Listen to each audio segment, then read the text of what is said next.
Nah, kok bisa saya exchange ya? Kok bisa? Gimana ya? Jadi sebenarnya dulu tuh udah ada rencana ya untuk ke luar negeri. Dulu sempet guyon juga sama Halvi ya. "Vi, ayo kita ke Korea." Tapi ternyata Halvinya nggak ke Korea, saya sendiri yang ke Korea. Itu beberapa hari ngambek sama saya Halvi itu. Padahal dia udah ke Malaysia ya. Itu, jadi udah ada rencana sebenarnya ya. Udah bikin paspor sejak awal masuk kuliah semester 3 kalau nggak salah ya. Liburan semester 2 itu saya sudah bikin paspor ya. Saya berangkat ke Korea itu 2 tahun kemudian setelah saya bikin paspor, ya. Terus dosen saya tuh selalu nanya, "Kamu nggak mau nyoba exchange? Kamu nggak mau ikut exchange?" Nah, setelah beberapa kali tanya, ya oke saya coba daftar. Akhirnya saya daftar di Catholic University of Korea itu dan keterima untuk exchange yang spring ya. Tahun 2020. Jadi mereka baginya itu berdasarkan musim, teman-teman, ya. Mau exchange semester spring atau semester fall, musim semi atau musim gugur. Kok nggak musim panas, musim dingin? Ya karena musim panas, musim dingin adalah libur, sama kayak kita kan. Cuma bedanya kalau sini musim panas, musim hujan. Oke, lanjut. Nah itu akhirnya saya coba cari-cari di webnya UNER ya. Karena di webnya UNER itu ada AGE namanya, Erlangga Global Engagement, ya, heeh. Di situ itu ada info-info beasiswa, info-info exchange kayak gitu tuh ada. Nah, mungkin di universitas kalian sendiri itu bisa dicari ya. Harusnya ada, apalagi kalau universitas kalian udah ada kerjasama dengan universitas luar negeri itu jauh lebih gampang ya. Jadi silakan dicari. Kalian bisa cari kalau masih sekolah mungkin bisa dibuka web-web sekolahnya atau tanya ke guru kalian, guru BK itu juga bisa. Ya, banyak cara untuk memperoleh informasi atau peluang ya. Yang penting adalah kita nggak males itu aja dulu. Oke. Nah, exchange ya. Ketika saya mau exchange itu banyak sebenarnya yang saya pikirkan ya. Karena ketika saya exchange pasti benar mendapatkan sesuatu, tapi juga kehilangan banyak sesuatu, mendapatkan sekaligus meninggalkan di sini ya. Karena saya posisi di Indonesia itu juga kuliah ya kan, di UNER, semester 5 pada waktu itu ya. Dan saya juga ada pekerjaan, saya buka les privat ya. Saya juga kasihan gimana nanti murid-murid saya ini sedih kalau ditinggal ya.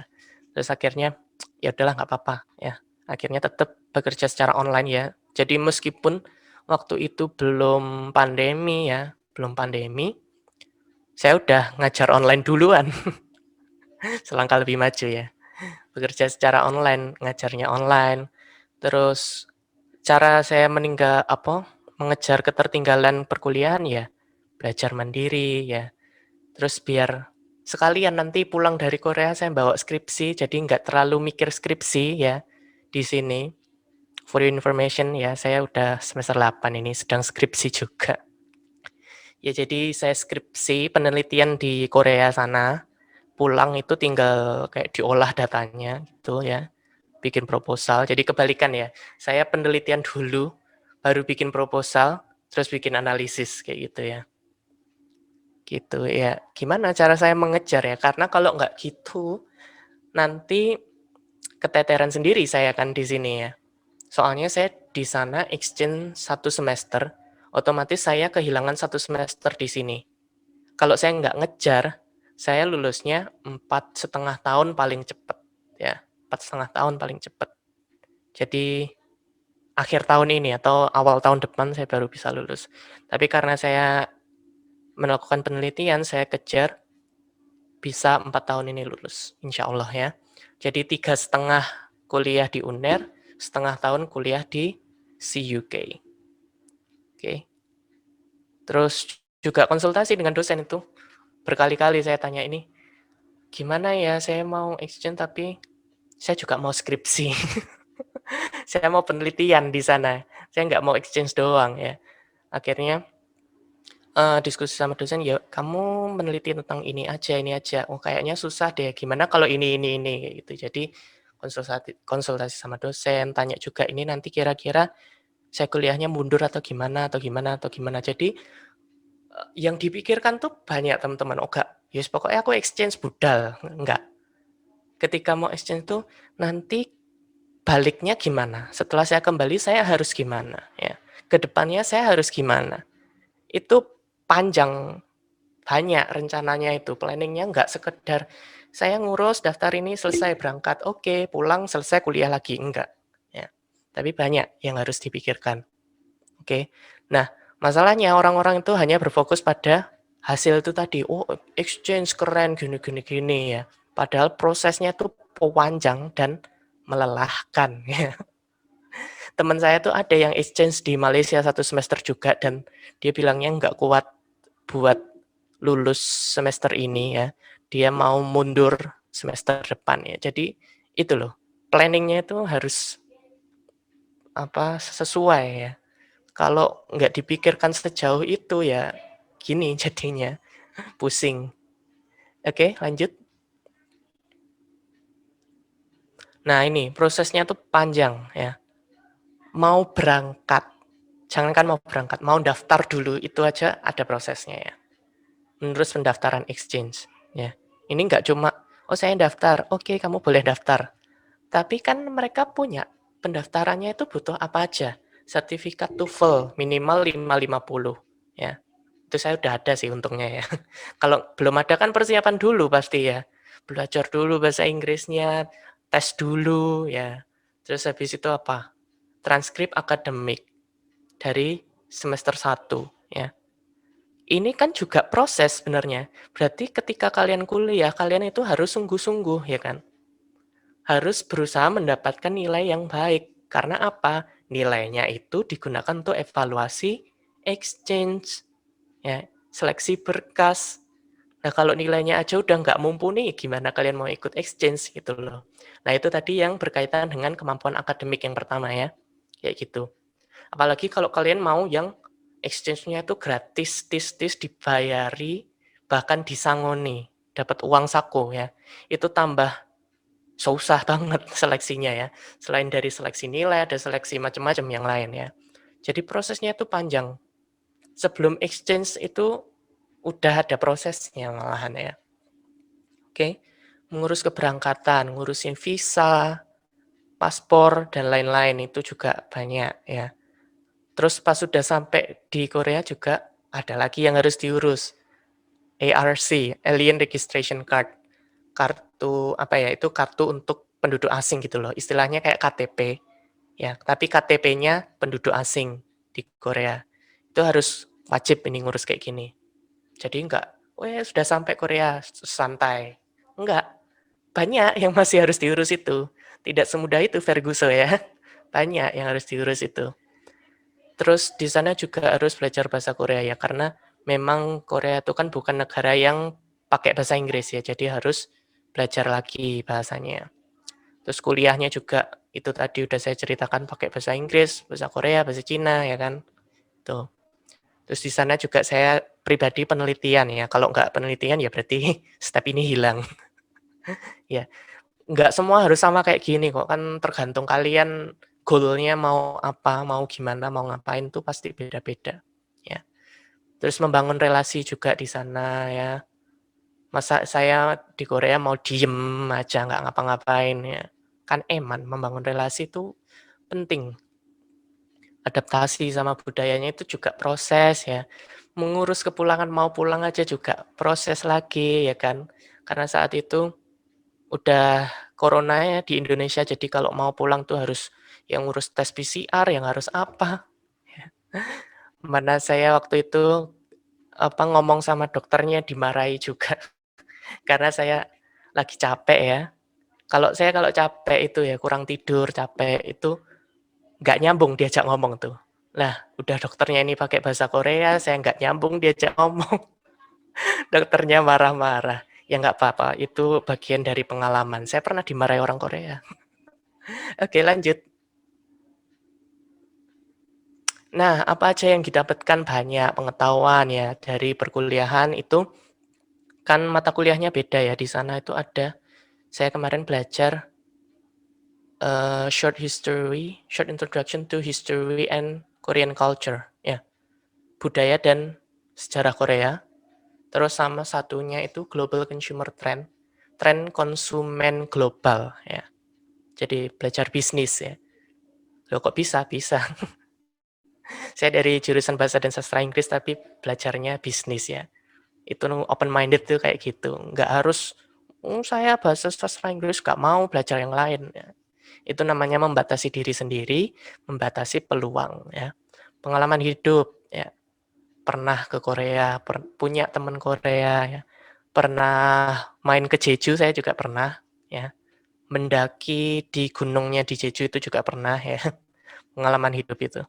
Pikiran yang lebih terbuka tadi ya, karena kita bertemu banyak orang dengan berbagai macam perspektif atau pandangan hidup ya.